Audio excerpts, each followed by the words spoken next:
Let's get to the big news break coming in of India continuing its digital strike against Pakistan. Now the Instagram accounts of Pakistan celebrities, artists has been blocked. Actors Hania Amir, Mahira Khan's Instagram has been blocked. Artists like Ali Zafar, Sanam Saeed, singer Bilal, all of them have been blocked on Instagram. You cannot view their accounts on Instagram. Now, these are pages of some of the most popular Pakistani actors who also have a huge following here in India. Now, their Instagram accounts have been blocked. They will no longer be accessible here in India. There's a long list of Pakistani actors, celebrities who feature in this list. We've listed out a few of those actors: Imran Abbas, Sajal Ali. You have Ali Zafar, the actor-singer, Sanam Saeed, singer Bilal, Mahira Khan, Hania Amir. These are the actors who are now facing a digital strike from India. Their accounts no longer accessible on Indian soil. Their Instagram accounts have been blocked. I'd like to bring in Gaurav Sawant on this broadcast for more on that news break. We're seeing, Gaurav, the next step in the digital strike by India. But many wonder, what really is the message that the Indian government is intending to send across by, cracking down on Instagram accounts on Pakistani celebrities? What does that do? This is a whole of the nation approach to deal with Pakistan's state-sponsored radical Islamist terror. The fact that those Pakistani terrorists, they singled out the tourists, separated the men from women, asked them their religion, their names, and then shot them at point-blank range. That's actually shaken the conscience of the country. And it's not just the government that's reacting. The government actually wants the people also to come forward and make it the whole of the nation approach in dealing with Pakistan terror. Remember, initially, India stopped playing bilateral cricket with Pakistan, hoping that would send across some message. But unfortunately, Pakistan's state-sponsored terror continues to bleed and continue to bleed India. Then there were strikes that were carried out, surgical strikes, Balakot air strikes. Then, while the rest of the country was safer, Jammu and Kashmir continued to bleed. And this time, people from across the length and breadth of the country were massacred in Jammu and Kashmir. So now, not just their cricketers, but even their celebrities, their civil society members, they're also being blocked. Pakistani passport holders, they're all being sent back to Pakistan because India says we don't want anything to do with a terror state. If the people of Pakistan want better relations with India, then they need to put pressure on their government, on their army to stop terror. Take action against Hafiz Saeed. Take action against Masood Azhar. To close the India-centric military jihad complex. But if in Pakistan, a radical Islamist army chief like Asim Munir to remain in power and seek an extension of tenure and to remain relevant, thinks that he can massacre people in India and then rally the entire country around him, what does it say about the people of Pakistan? And look at the kind of messages that are coming from the leadership of Pakistan, including their senators, when they talk about Indians and especially when they talk about Hindus, it's with such contempt. So when Pakistanis have that mindset, the lesser Indians do with them, the better it is to keep India and Indians safe from Pakistan terror. Perhaps that's the message that the government wants to send across. Okay, Gaurav, thanks very much for joining us with those details. What you're seeing is a significant crackdown, and a crackdown by the Indian government on every front, digitally, on celebrities, on influencers, YouTubers, all of them now paying the price for their affiliation to Pakistan, to a country that has pushed terror into India, has bled India repeatedly. So clearly a crackdown and one of many steps that the government is taking. Let's get you more breaking news coming in.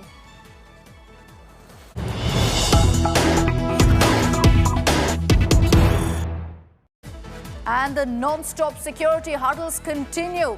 Army chief also has met with Prime Minister Modi at the Prime Minister's residence today. General Upendra Dwivedi visited the Prime Minister, and this is the second meeting in a matter of 24 hours. The images on your screens right now is from last evening's meeting when you had the NSA, the Chief of Defence Staff, the three service chiefs present in that meeting with Prime Minister Modi. Today, however, it was a meeting in which you had the Army Chief, the External Affairs Minister and NSA Ajit Doval. Shivani Sharma is joining us live with more details on this. Shivani, all of this obviously adding to the build-up, the questions of what's really cooking. Was this a scheduled meet or an impromptu one?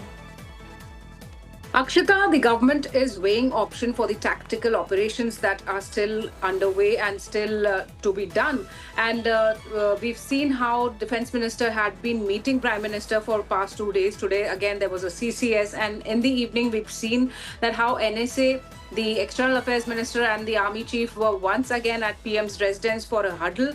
And this means that some kind of authorization is already being given by the government to the forces, as we got those messages from yesterday's meeting also, Akshita, where it was being said that the government relies and has full faith in the forces, and it has given complete operational freedom to the Army, Navy and the Air Force, and there is no room for terror. Terror has to be crushed down. So that message has been crystal clear, strong and stern. And today also another round of meetings happened with the Prime Minister in the evening when the Army Chief met. So we all are expecting that there is something which the government and the forces are working upon, and very soon we'll get to know the details.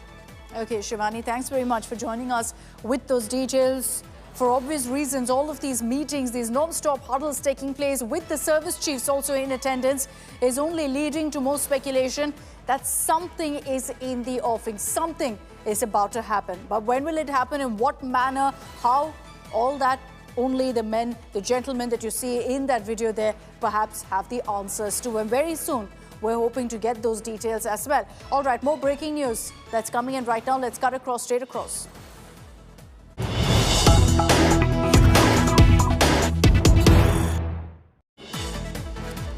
Now, even as we've seen India making it clear that the Indus Waters Treaty is now in abeyance as a step that was taken by India in response to the Pahalgam terror attack, Home Minister Amit Shah chaired a crucial meeting at his residence where you had the Jal Shakti Minister, the Waters Minister of the country, C.R. Patil, in attendance. Sources have told us that talks were held on water storage construction. Remember, there have been several questions about exactly how India will pause the flow of water into Pakistan. And so, even if that's something that India plans to do, it could take a couple of years for construction of dams, water storage facilities, etc.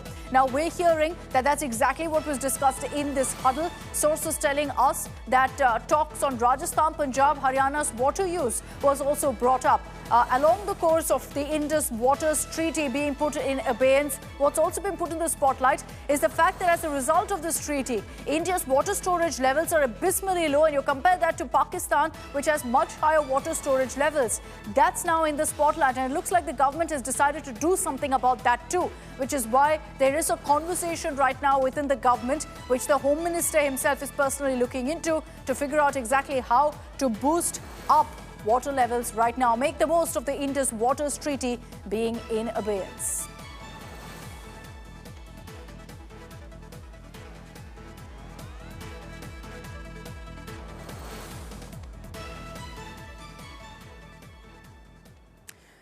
So a lot of hectic parlays activity happening in New Delhi. Let's get you now. As promised, our big India Today world exclusive. We've zeroed in, tracked down exactly where terror mastermind Hafiz Saeed is. So let me show you straight away exactly where he's located. He's not in a jail as Pakistan claims. He's instead in the city of Lahore, not hiding in some corner, in some desolate, isolated area. Not at all. What you see here is the satellite image that we've accessed here on India Today. In a bustling neighborhood full of houses, as you can see, right there on top, which we've marked out in red, is the main mansion plush residence of Hafiz Saeed, where his family resides with him. Right opposite that is a mosque madrasa where he operates out of. He has people coming in, he's teaching them, going ahead and moving forward with his learnings, or rather terror recruitments happening in that madrasa. There are basements there, so if he ever needs to hide, that's right there. There's another residential property, and then there's a private park too. All of this belongs to a terrorist, a VIP, essentially, in Pakistan. That's very clear because of the fact that you have him roaming with 24/7 security provided by the Pakistani army. The face of evil, Hafiz Saeed, isn't hiding in some hole in Pakistan. He's living clearly in a thriving neighborhood like you and me. As if he's a hero, he has a mansion, he has 24/7 security, he even has a private park. we break down for you the details that we've accessed here on India Today. Not just satellite images, but footage too of what Hafiz Saeed's residence looks like. Hafiz Mohammed Saeed, Lashkar-e-Taiba chief, the Pahalgam attack mastermind. India's most wanted and enemy number one. It was his terror proxies that unleashed terror on Indian civilians on April 22nd. The terror mastermind continues to live in Pakistani protection. Here's the proof. India Today has tracked down the current location of Hafiz Saeed. He lives in Lahore in a densely populated colony under heavy security provided by the Pakistani government. Right beside this highway, there is this posh locality. Within this posh locality, there are three structures that I want to focus on. This structure is where Hafiz Saeed, the Lashkar chief, lives with his family. The second structure that is slightly bigger, that will come up on your screens. This one houses a mosque, a madrasa, and a residential complex as well. So this is his home, this is his work office. India Today has also exclusively accessed videos of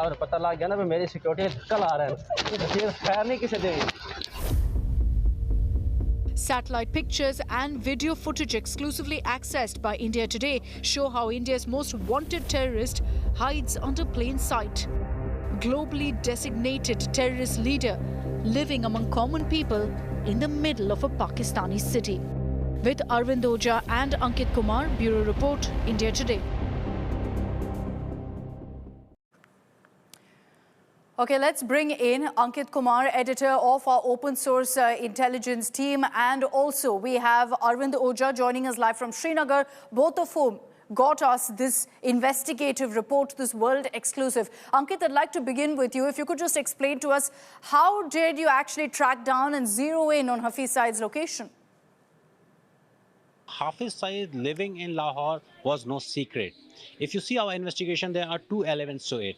First element is the satellite imagery. Second element is the visual confirmation of Hafiz Saeed's security personnel, in fact, confirming on camera that they have been deployed by Hafiz Saeed to protect himself. Now, the first element will come to first. The satellite pictures show that the official address of Hafiz Saeed, which we find in multiple dossiers provided by the government of India to government of Pakistan and other governments as well, the same address that we see on the US government's Treasury Department website, because he was sanctioned after 26/11. The same address that we find on the UNSC website. The same address, we managed to track it using satellite imagery first. Then, when we needed visual confirmation, our colleague Arvind Oja, through his sources, managed to get Hafiz Saeed's security personnel to confess on camera that they have been deployed there to protect Hafiz Saeed. So using satellite pictures, using visual confirmation, we can conclusively say that Hafiz Saeed has been living in Lahore's Johar town under three-layer protective security by the rangers, police, and personal security, right in the heart of Pakistan, one of Pakistan's biggest cities. And what a joke, three-layered security for a terrorist. That's how he's living it up in Pakistan, in one of the most urban pockets of Lahore. I'd like to bring in Arvind Oja, who fetched us those details of exactly where Hafiz Saeed is. Arvind, the details we're putting out of Hafiz Saeed living it up in Lahore, क्या Indian agencies को भी पता है कि यही है Hafiz Saeed की location? देखिए बिल्कुल जो हाफिज सईद है उसने मुंबई में 26/11 जो मुंबई अटैक था वो करवाया था और अब पहलगाम में जो आतंकवादी हमला हुआ है वो टीआरएफ ने किया है। टीआरएफ लश्कर का फ्रंट ऑर्गेनाइजेशन है, तो जाहिर सी बात है जो पहलगाम का अगर मास्टरमाइंड कहा जाएगा तो हाफिज सईद को कहा जाएगा, आईएसआई को कहा जाएगा और बिल्कुल हाफिज सईद को इंडियन एजेंसीज वो क्लोजली मॉनिटर कर रही हैं। इंडियन एजेंसी को ये पता चल चुका है कि हाफिज सईद यहीं पर रहता है और आपको ये भी बता दूं कि यही आसपास 2021 में एक फिदाइन अटैक भी हुआ था। तो उसके बाद जो हाफिज सईद है वो काफ़ी घबराया हुआ है और हम इंडिया टुडे पर ये फुटेज इसलिए भी दिखा रहे हैं कि सबको मालूम चले कि वो हाफिज सईद जो खुलेआम इंडिया के खिलाफ तकरीरें देता है, अपने जो आतंकी हैं उनको मरने के लिए जम्मू कश्मीर और भारत में भेजता है, वो कितना डरपोक खुद है, कितना डरता है कि उसकी सिक्योरिटी के लिए सैकड़ों जो पाक आर्मी के जवान हैं वो मौजूद रहते हैं, लश्कर के आतंकी हैं वो मौजूद रहते हैं और वो खुद इस बिल में जो जौहर टाउन, लाहौर का जौहर टाउन है, वहाँ बिल में छुप कर बैठा रहता है। Okay, Arvind, Ankit, thank you very much for joining us. Thank you for getting us details of that big exclusive as well. Ankit and Arvind, working on the story for the last many weeks, have tracked down exactly where Hafiz Saeed is. But should we really be surprised that Pakistan is treating a terror mastermind in this manner and the world seems to be just looking away? There's a long list of terrorists who are shielded by Pakistan, who are protected and enjoy the best of lifestyles in Pakistan, courtesy the Pakistan Army, the Pakistan government. Hafiz Saeed, LAT chief, as we just showed you, lives in Lahore with that protection from Pakistan, so much so that he has round-the-clock 3-layered security, which has, by the way, been beefed up since the Pahalgam attack. Masood Azhar, Jaish-e-Mohammed chief, wanted for multiple terror attacks. There's even a notice issued against him. The last seen moment was in 2024, last year. Again, India Today had got new pictures of Masood Azhar at a wedding in Bahawalpur. That was in 2024. Protected by Pakistan, he's even attending weddings. Imagine that. This is a terrorist. Zakiur Rahman Lakhvi, LET co-founder, had a big role in 2611. Last spotted in Islamabad, has changed his identity, changed his name, which we'll tell you about in a report in just a bit. But he too is in Pakistani soil enjoying life. Dawood Ibrahim, wanted gangster, lives in Karachi. That's the last known location that he's been in. He's been there for the last many, many years. Again, courtesy the patronage that Pakistan provides. Sajid Mir, LET plotter, lives in an unknown location in Pakistan. Has been very difficult to identify exactly where Sajid Mir is. Indian agencies have been after him for the last many, many years. But it looks like Pakistan is not just shielding him, but also ensuring nobody finds out exactly where he resides. It's not just terrorists, gangsters too. We showed you Dawood Ibrahim. There's Chota Shakil, also wanted gangster involved in the Mumbai bomb blasts, also based in Karachi. It's almost as if Karachi is a gangster den. And there's a reason I say that. It's not just Dawood Ibrahim and Chota Shakil. Tiger Memon, again a wanted gangster, again had a role in the Mumbai bomb blasts. He lives in Karachi. Very, very little known about exactly where Tiger Memon is. Completely off the radar. And that's because he clearly enjoys protection from Pakistan. Another terrorist, an LET commander, Saifullah Khalid, who allegedly also has a role in the Pahalgam terror attack, lives in Peshawar, and there's no action against him as well. This is a long list, but it's longer than this. There are a lot more names that we can keep going on about of terrorists, of gangsters, of criminals who are shielded by Pakistan. The reality is that Pakistan continues to do this without facing any sort of backlash, without facing any sort of action. They've been exposed repeatedly and yet continue to shield these criminals. Remember what happened with Osama bin Laden and the fact that America exposed how Pakistan had provided a shield for him, a residence for him in Abbottabad. Nothing happened since. Pakistan has learned no lessons. But let's talk about Zakiur Rahman Lakhvi. I was mentioning how he's in Pakistan right now. The man who masterminded the 2611 Mumbai attacks. Once behind bars in Pakistan, he now walks free. Spotted in Lahore, spotted in Rawalpindi. There's a video that's essentially surfaced. Lakhvi, under a new alias, was caught on camera undergoing fitness training, cheered on by known figures with military links. As hilarious as this video is, it's also alarming because this man is a terrorist. Here's that report. Zakiur Rahman Lakhvi, Chief Military Commander of Lashkar-e-Taiba, the mastermind of 2611 Mumbai terror attacks. Once jailed by a Pakistani court, Lakhvi now freely roams the streets of Lahore and Rawalpindi, two of the three cities set to host the Indian cricket team. Lakhvi, listed by the Al-Qaeda Sanctions Committee of the United Nations Security Council, has since adopted the alias Abu Wasi.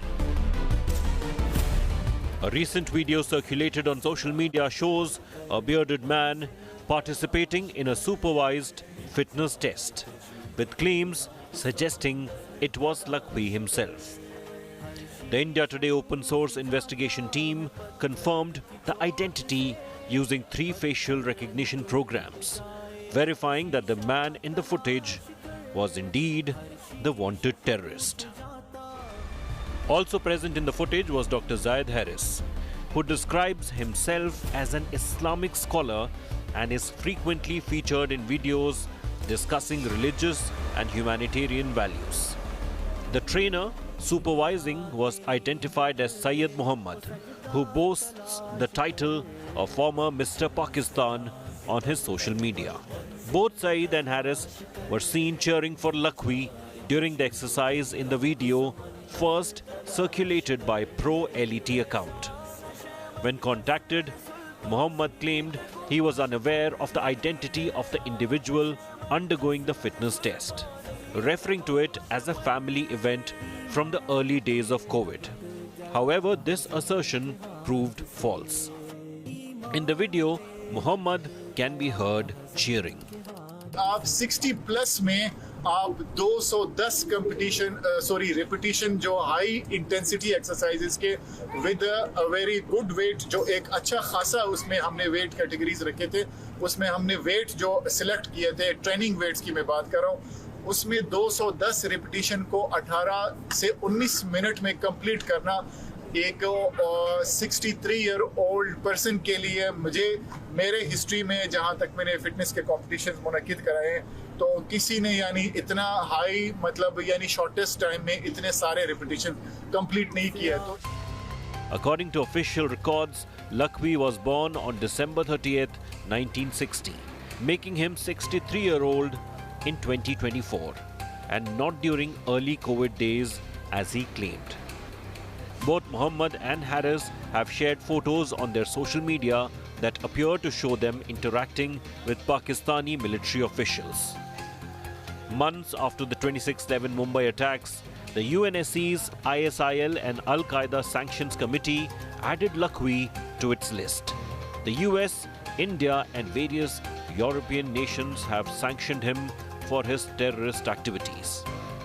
US officials have confirmed Lakhvi's close ties with Al-Qaeda and his oversight of operations beyond Pakistan's borders. According to intelligence sources, Lakhvi has residences in Rawalpindi, Lahore and Okara, where he moves freely. The terror commander was convicted in a terror finance case by a Pakistan court at a time when Pakistan was staring at being blacklisted by the Financial Action Task Force. Sources have told India Today that the dreaded terrorist arrest was just a media eyewash. With Arvind Oja and Ankit Kumar, Bureau Report, India Today. The brazenness with which Pakistan shields terrorists and then helps them to cross over to Indian soil has been exposed repeatedly, and yet the world watches silently. What we've also been seeing in the last 24 hours is a lot of action along the India-Pakistan border. Since the Pahalgam attack, Pakistan has been extremely wary of what kind of action India will take. They've resorted to multiple ceasefire violations. We're highlighting a few for you here. All of these are along the LOC. Now, interestingly, today you had an escalation in the sense that you had ceasefire violations being reported along the international border as well. This is, in fact, in Pargwal of Jammu that you had the international border, an incident of a ceasefire violation as well. Our forces then reciprocated, retaliated. They also said that they've got all of the footage of the ceasefire violation by Pakistan. But just look at the string of incidents that you see on your screens there. All of this prompted right after the Pahalgam terror attack, right after April 22nd. We've highlighted the dates for you as well to show you the multiple ceasefire violations, all because Pakistan is triggered, unsure of how India will really react to the Pahalgam terror attack. And so they're responding by resorting to these kind of ceasefire violations. And then they talk about suspending the Shimla agreement, when all along they're barely following it themselves. We're going to continue tracking all the latest updates that come in on India's response to the Pahalgam terror attack, the aftermath of the April 22nd terror attack. But that's all we have time for in this edition of NewsTrack. Thanks very much for tuning in.